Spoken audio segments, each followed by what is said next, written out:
குசேலரும் ஆவார். குசேலர் ஒரு பிராமண பெண்ணை திருமணம் செய்து கொண்டிருந்தனர்.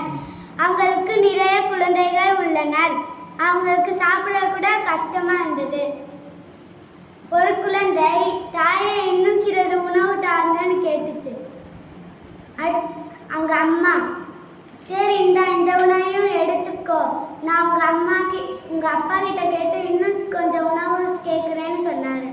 அதுக்கு அவங்கள தூங்க வச்சுட்டாங்க. அடுத்து குசேலர் வர வரைக்கும் வெயிட் பண்ணாங்க. அடுத்து வந்துட்டாரு. அடுத்து குசேலரோட மனைவி சொன்னாங்க, நீங்க உங்களோட பகவான் கிருஷ்ணர் உங்களோட ஃப்ரெண்டு தானே, நீங்க அவங்க கிட்ட ஏதாவது கேளுங்களேன்னு சொன்னாங்க. அடுத்து குசேலர், நான் யார்கிட்டயுமே இப்படி கேட்க மாட்டேன்னு சொன்னாரு. அதுக்கு நான் ஒன்றும் உணவோ செல்வ வாழ்க்கையை கேட்க சொல்லலை, எங்கள் குழந்தைகளுக்கு ஆசீர்வாதம் தான் கேட்க சொல்கிறேன்னு சொன்னார். அதுக்கு அவர் துவாரகாவுக்கே அரசர், நான் எப்படி போய் கேட்க முடியும்? அதுக்கு அவங்க மனைவி சொன்னாங்க,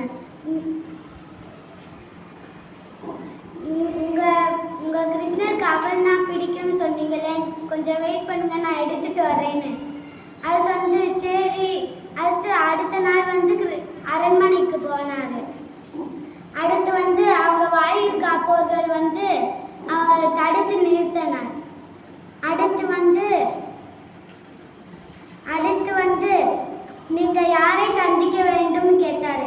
அடுத்து நான் என் அன்பு தோழன் கிருஷ்ணரை சந்திக்க வேண்டும்னு குசேலர் சொன்னார்.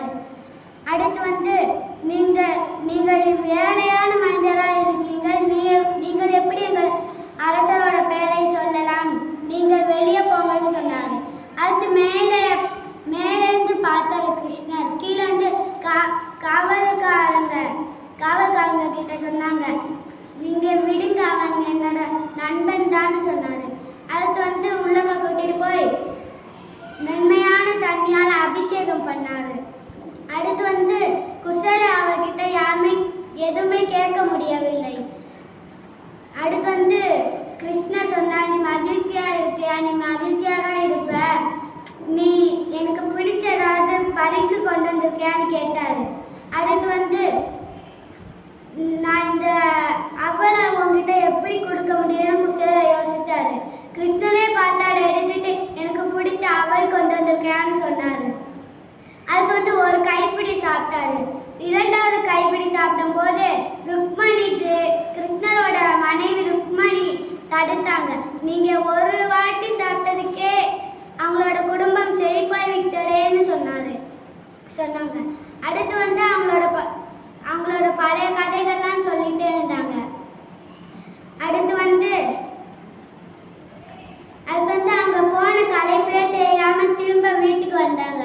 வீட்டுக்கு பார்த்தா அவங்க குடிசைக்கு பதிலாக ஒரு மாளிகை இருந்ததை பார்த்தாரு. அடுத்து உள்ளக்க போனா அவங்க மனைவியெல்லாம் புது ட்ரெஸ்ஸை போட்டுட்டு இருந்தாரு. அடுத்து அவர் நினைச்சாரு, என்னோட நண்பன் நான் கேட்காமலே எல்லாமே பண்றானேன்னு. அதாவது நம்ம கிட்ட இருக்கிறத கொடுக்கலாம், நாம ஒன்றும் விலை உயர்ந்ததான் கொடுக்கணும்னு கிடையாது. நன்றி, வணக்கம்.